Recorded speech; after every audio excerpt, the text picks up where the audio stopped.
This is Bob Oliphant from the Westford Historical Society and Museum, bringing you episode 25 of season 4 of the Westford Wardsman podcast. The Westford Wardsman newspaper was part of Turner's Public Spirit, a weekly newspaper in Ayer a century ago. In this episode, we'll be reading the Wardsman for the week ending Saturday, June 24th, 1911, and I'll elaborate on what was happening in Westford that week. The week starts with the Westford Center section. Alfred W. Hartford and J. Herbert Fletcher are making good progress with their commendable enterprise for a good July 4th celebration. Well over $150 has been subscribed at this writing to meet the expenses of the day. All the events will be held at the Whitney Park. The bandstand is to be moved from the Common to the park. The morning concert will be followed by the ball game, after which another list of sports will be run off. A second ball game will be played in the afternoon, and a band concert, and it is expected fireworks in the evening will finish out a good celebration. This was all funded by volunteer contributions from the townspeople. The concert given by the Peterson Concert Company at the Congregational Vestry last week Friday evening proved most satisfactory to the audience. Mr. Peterson had a good bass voice, could play the violin, recite well, and tell a good story. Mrs. Peterson acted as accompanist for the musical numbers. A good game of baseball was played at Whitney Park last Saturday afternoon between the YMCA of Lowell and the Westford team, with a victory of 4-1 in favor of Westford. An interested crowd of spectators watched the well-contested features. This Saturday afternoon, the Westford team goes to Shirley. There will be a game here at Whitney Park between the two youthful organizations known as the Westford Tigers and the Tingsboro Scouts.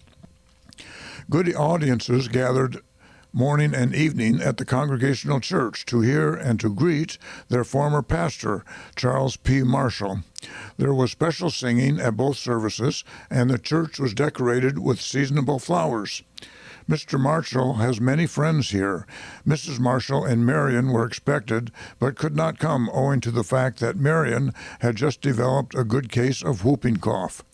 Reverend David Wallace occupied Mr. Marshall's pulpit at Quincy morning and evening. Reverend Wallace was the current pastor at Westford's Union Congregational Church. Mr. and Mrs. Fred Hibbard of Everett were over Sunday guests at William L. Wood's.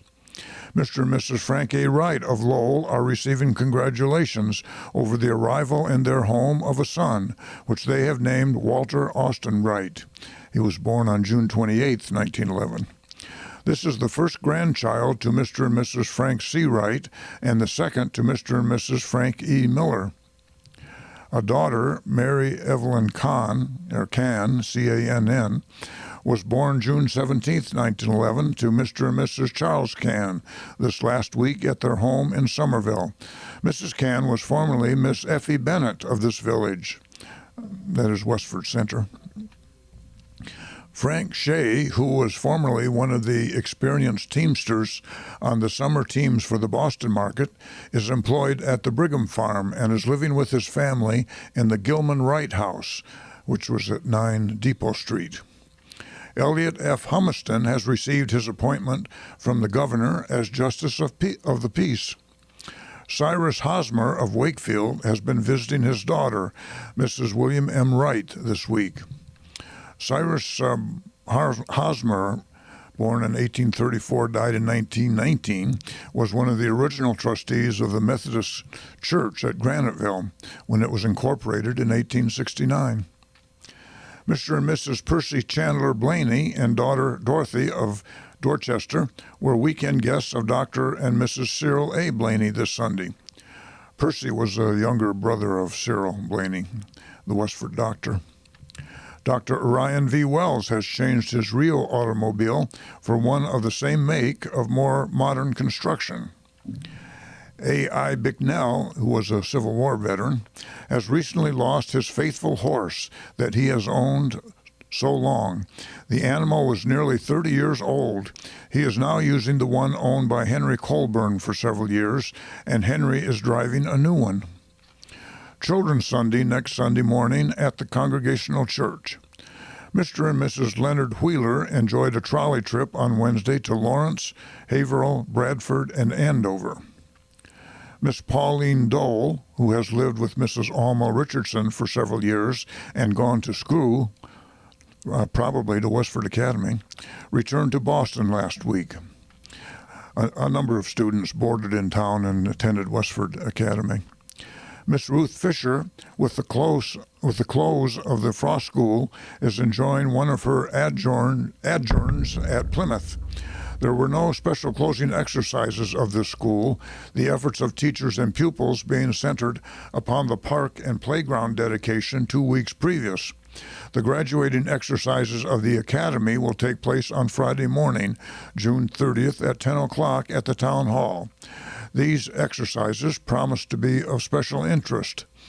The graduates are Seth Bannister, Ruth Furbush, Clarence McMaster, Ruth Flagg, Victor Hansen, Ida Trask, Joseph Leduc, Anna Sims, John Feeney, and Addie Day. That's 10 graduates, if you weren't counting. The next section is about the Grange. Owing to the busy season and the warm weather, the attendance at the last meeting of the Grange was small, but much routine business and some special business was transacted. With good fraternal Grange spirit, the members voted as their part in helping the July 4th celebration to assume charge of the dinner for the members of the band that day, with Mrs. Sidney B. Wright in charge. With commendable foresight, plans for Neighbors' Night on the program for September 7th were discussed, and it was voted to invite Acton and Littleton Granges. It was voted to omit the last meeting in July and the first one in August. The program for the evening was a roll call. Programs for next meeting, July 6th, will be announced in next week's issue. The next section is the About Town section. At the top of the lone pine tree on Stony Brook Road, close by the railroad bridge, was the scene of a daylight robbery last Saturday afternoon. Charles Edwards, who has charge of oiling the lamps at the bridge, heard beseeching sounds of distress coming from the top of the tree, and from the distressing nervous agitation of two robins on the elm close by, he quickly responded to the distress song for help and discovered a large black snake 5 feet long with the young robin in its mouth and still nestling in the nest. Mr. Edwards called for help, and the writer, that's Samuel L. Taylor, who was hoeing in his cornfield, quickly responded. The snake showed fight, but was soon dispatched when he dropped to the ground. I guess that gives new meaning to the term hoedown. The town is now a multimillionaire corporation, the valuation having increased beyond the $2 million figure. The town is to be congratulated on good financial management to pay all the ordinary expenses of a town and tack on extras of recent date, new consolidated schools, in part state, county, and town improvements of roads, waterworks, fire department, electrical lighting of streets, power spraying of shade trees, and many other foot pump investments in various directions. All this and more too, and lower the rate is going some. The Junior Snow family of West Chelmsford, Fred A. and Esther Perry Taylor, those are Sam Taylor's son-in-law and daughter, are having the southerly side of their house enlarged and remodeled to take in more sunlight and let out more outlook. John A. Taylor, one of Sam Taylor's two sons, returned home from the University of North Dakota on Tuesday, coming by way of the Lake region. He was a professor there. He was not a student. He goes Saturday to the alumni reunion of Amherst College. He will summer it out mostly in his native Westford. The historic June 17th, that's the date of the Battle of Bunker Hill, has an added remembrance to Reverend and Mrs. Seth Walker in the birth of a son. That was Lewis P. Walker, who was born in Melrose and sadly died November 20th, 1912, a little over a year later, at Fairhaven, Mass. Remember the Westford Academy Alumni Reunion, Dance, and Social next Friday evening.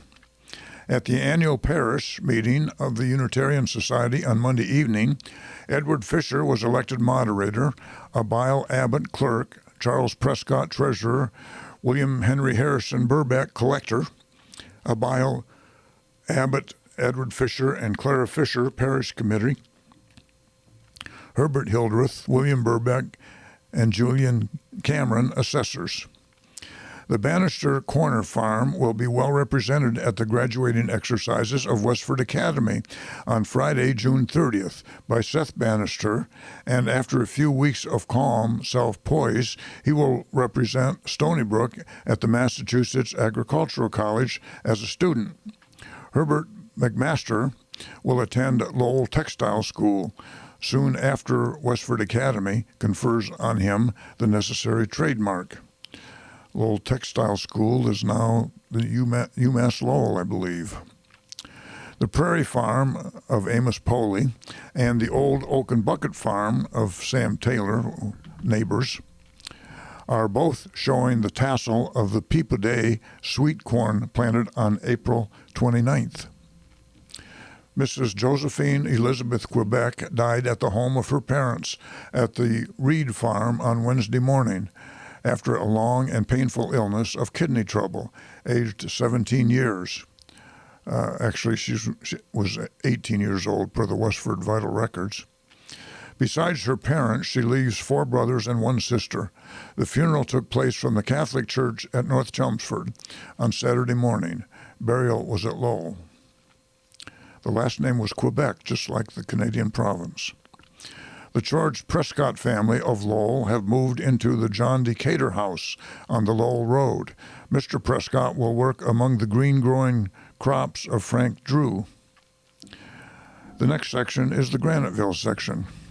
The Graniteville Baseball Club visited Lowell last Saturday afternoon and defeated the strong Dixwells in the Stony Brook League by the close score of 4-2. In the early stages of the game, the locals had their opponents 2-0, but the Dixwells tied the score in the 5th, and it remained that way until the 9th inning, when, with 1 down and 2 men on bases, Boudreau was put in as a pinch hitter, and he slammed the ball out for a clean 3-base hit, driving in 2 runs and putting the game on ice. There will be no game here on June 24th, as the locals will visit Middlesex Village on that date. The name Boudreau brought to mind Lou Boudreau, who was an all-star shortstop for the Cleveland Indians when I was growing up near Cleveland in the late 1940s and early 50s.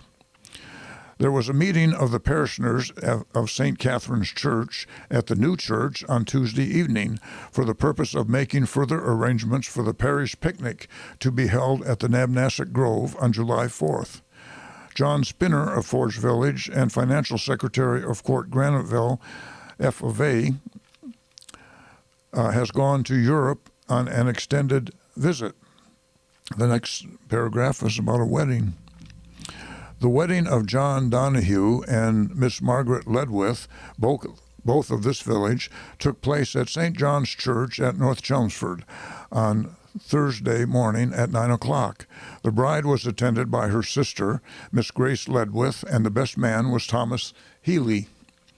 After the ceremony, the party returned to the home of the bride, where a bountiful repast was spread, to which about 50 invited guests partook, after which the happy couple took the 5 o'clock train en route to New York, where they will spend their honeymoon. They will be at home to their many friends on September 1st at the home of Miss Mary Donahue, where they will reside. The next section is the Forge Village section. The Mrs. Lillian and Marjorie Rose of Belmont and Raymond Adams and Malcolm Flett of Boston are visiting at the home of Mrs. Elizabeth Splain. This party, together with Frank Rose of Belmont and Elmer Nutting and Miss Abby Splain of this village, attended the graduation exercises of the Lowell Normal School on Tuesday, where Mrs. Lillian Rose was one of the graduates.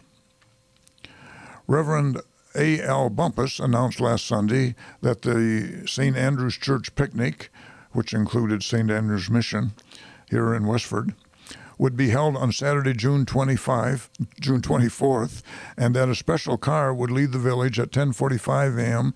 for Sandy Pond, which was in Ayer, where the St. Andrew's Church was located, where the picnic is to be held this year. He also stated that on next Sunday, services would be held at 4 o'clock instead of 4:15, and would be followed by a special children's service, which would mark the closing of the Sunday school season. It is hoped that a large number will be present, as the children have a fine program. John Spinner left here on Tuesday for England, where he will spend the next few months visiting relatives and friends. The Mrs. Ellen Walsh, Julia Delaney, and Mary Gardner spent the weekend with friends in Lawrence. Mr. and Mrs. Donald Holt of New York are visiting Mrs. Holt's father, Patrick May. The Ladies' Sewing Circle met at the home of Mrs. Harriet Randall on Wednesday afternoon. Miss Abby M. Blaisdell of Wamisit was entertained on Sunday at the home of Mr. and Mrs. John Burnett. Mrs. Mary LaPlante, her name was actually Mary Louise Plant, per the vital records, not LaPlante, wife of the late Louis LaPlante and daughter of Mr. and Mrs. Panneton, Panneton, of Bradford Street, died at the home of her parents last week, Friday, after a lingering illness. The deceased leaves one daughter, father, mother, and several sisters and brothers. Funeral services were held in Abbott Hall last Sunday afternoon, Reverend M.E. Doherty having charge. Burial was in St. Catherine's Cemetery. And on Friday evening, June 23rd, in Abbott Hall, the John Edwards Hose Company presented those excellent entertainers, Walter C. Guile, Gile, and George A. Wheeler, humorous and dramatic performers. Next section is about a farewell party. On Tuesday evening, June 20th, a farewell party was held at Recreation Hall, given by the teachers and pupils of the Sunday School in honor of the superintendent, M.E.B. Hilliard of Groton, who was about to leave on a new field. The children held the party as a mark of their appreciation of his work, and through little Miss Mildred Precious, who made the presentation speech, presented him with a sum of money in gold. Mr. Hilliard, who was taken completely by surprise, could at first hardly respond, but finally did so in a very heartfelt manner. A program of games and music completed the evening's enjoyment. In the musical chairs game, a game which caused much merriment, Miss Caroline Precious of Miss Collins' class captured first prize, and Miss Gladys Baker of Miss Sarah Precious' class second. In the three-legged race run off by Miss Teresa Lowther's class, Annie Orr and May Cherry won first prize, and Hazel Comey and Beatrice Hosmer second. Pinning the tail on the donkey was won by Mr. Hilliard himself, which caused much laughter.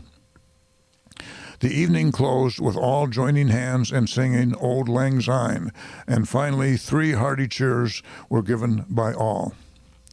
That's the news in Westford for the week ending June 24th, 1911. Thank you for listening, and thanks to Ryan Cousins of WestfordCAT for providing technical support. You can find transcriptions and podcasts from the Wardsman at our website at museum.westford.org, or visit the Historical Society's Facebook page for more Westford news from days gone by. This is Bob Oliphant, and I hope you will join us for next week's Westford Wardsman podcast. Thank you.